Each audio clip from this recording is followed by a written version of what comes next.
while the world has been focusing on the ails of the commercial air transport sector, the world of private aviation has found a renewed enthusiasm for the business jet. Business aviation is back in business.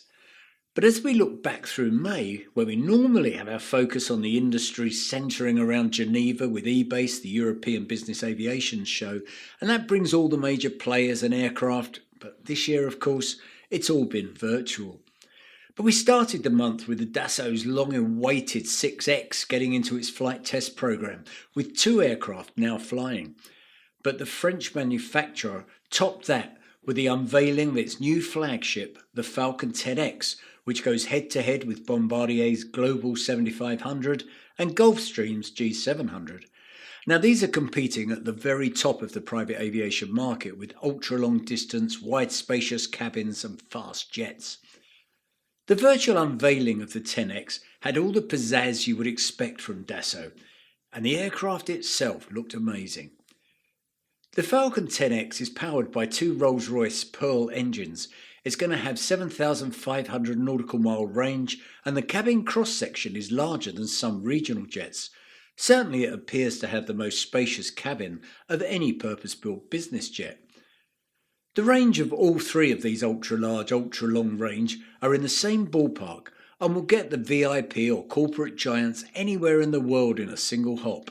And certainly from Paris, where the reveal took place, you could fly non-stop to West Coast Australia, to Anchorage, to Chile, or to Tokyo, and it will be in an amazing comfort. The 10X is a clean sheet design with a whole new wing. It will fly 51,000 feet and make a 0.925 Mach, just off the speed of sound speed. So what does $75 million get you? Well, the 15-hour flight's size really does matter. The 10X has got a cabin height of just over 2 metres and a width of 2.77 metres. It's almost 20 centimetres wider and 2 centimetres taller than the widest purpose-built business jet flying today. A spacious lounge, bedroom, a kitchen rather than a galley where you can lounge around and gather, and even an entertainment room. But this segment of the market, with 3 new aircraft competing, is likely to be a hit according to analysts. A new aircraft mean that it's market stimuli.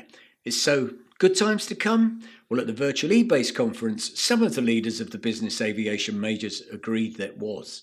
President of Boeing Business Jets, James Detweiler, and Embraer CEO Michael Amalfitano said there were already promising signs of recovery. We have seen a significant increase in interest from a very important segment of our customer population, and that is the charter business.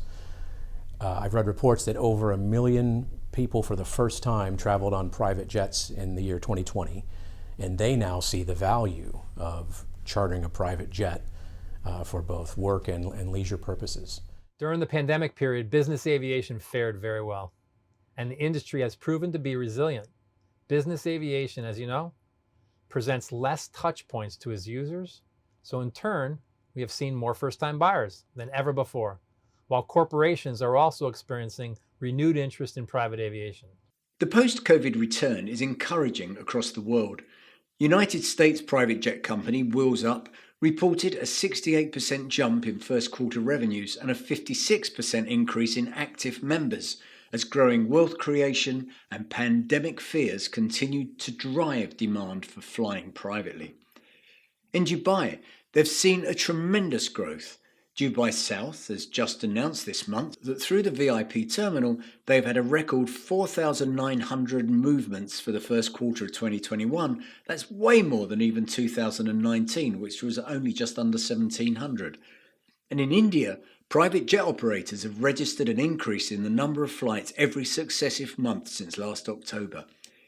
Now, whether this continues after airlines return to full flow is to be seen. But the OEM leaders think the safety and security experience of COVID will still be a driver. We started to talk about this in April last year, that a lot of people will probably shift towards using business jet more than commercial, feeling safer about traveling. And it's actually happening. So a year ago, this was just a theory, I would say, but it became through the year. I'm confident that if we do a good job together as a community, that we will attract a lot of new people and they will stay in our business. People started to reassess their situation, and I think a lot of people now understand the value of business aviation and general aviation. I think you see a lot more interested parties in ownership. So I think that for us, we've had a number of first-time buyers that have not owned airplanes before. They may have chartered or owned fractional or something of that nature, but first-time buyers of full airplanes really come back into the market in the third and fourth quarter, and that transitioned over into 2021 as well. One of the biggest worries for the OEMs is the impact COVID had on the supply chain. We're starting to see supply constraints, and we're starting to see inflation in raw materials, in metals, et cetera. So I think the industry is going to experience a supply chain tightening in the months and maybe a year or two ahead, as that supply chain, which may have lost capacity, during the pandemic era, now as orders pick up and that demand picks up, they may not have enough people, and then we're going to see just inflation that's occurring in the economy in general hitting those metals, and so I think we're going to face that supply chain tightening. Of course, another threat to the success of the business aviation sector is the negative perception of business aviation's environmental credentials. But the industry is working on it. They heralded sustainable aviation fuel usage. Indeed, the new Pearl 10X engine for the Rolls-Royce will fly on 100% sustainable fuel. But is that message getting across? I'm always amazed that there's a very few people that know today in our industry that sustainable fuel exists, first of all. So I think as an industry group, we can definitely promote this more and more in the existing community and probably on the community that has a potential to join us. So clearly there's effort to be taken there.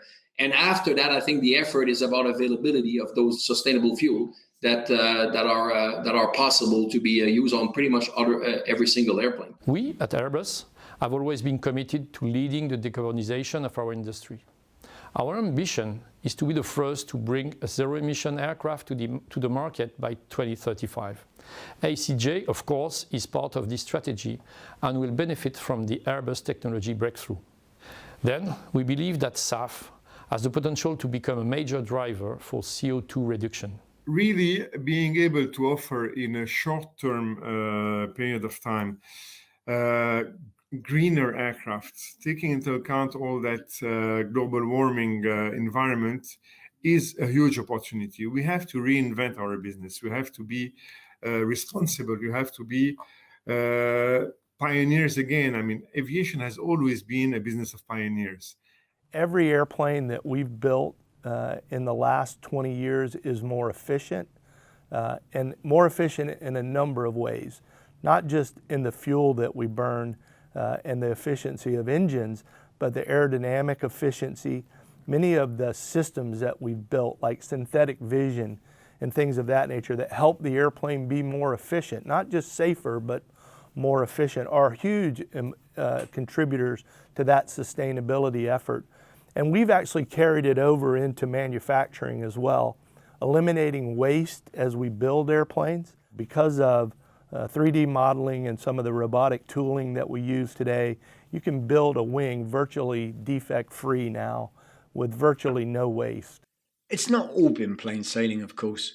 We ended the month with the sad news that Aviation, the pioneer of supersonic business aircraft, has closed its doors, citing insufficient capital to bring the aircraft that had been 16 years in the planning to production stages.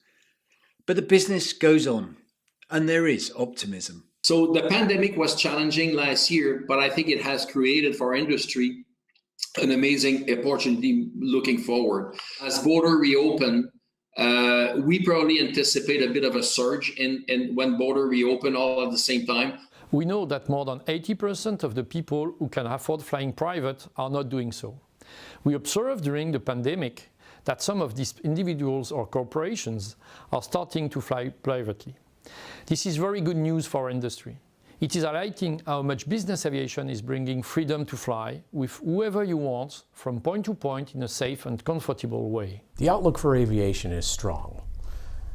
We only need to look at our ultra-high net worth individual customer set and see that they've weathered the financial challenges of the pandemic, and also the significant amount of first-time travelers in charter business jet operations, over 1 million new passengers in 2020 alone, to know that the outlook is very strong.